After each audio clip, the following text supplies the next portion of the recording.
Dis 'n nuwe week en ons is steeds in Psalm 119. Ons gaan hierdie week, lyk dit vir my, ook nog in Psalm 119 wees. Dis 'n pragtige stuk uit die woord van die Here uit. Ek is Rinus van Sandwyk van Sion in Parys.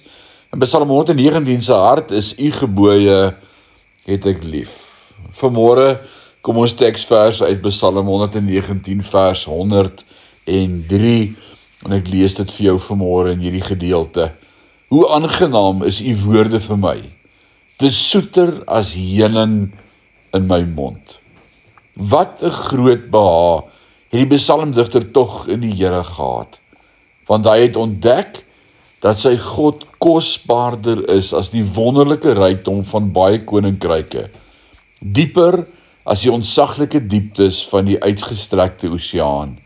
Groter as die onmeetbare uiterstes van die heelal en proesoeter as die heel soetste heuning wat uit die oorvol heuningkoek afdrup.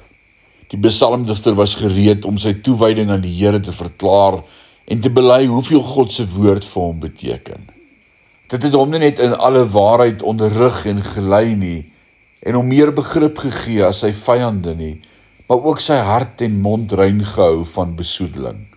Hy het ontdek dat al die beloftes, voorskrifte, uitsprake en oordele van die Here nie net soet van smaak is nie, maar voedsel vir die siel word, vreugde in die hart inboesem en soete wysheid en onderskeiding gee aan diegene wat sy naam eer. Vanmôre wil ek sê, u woord is soeter as heuning. Mag jy dit ook in hierdie dag so beleef in jou lewe.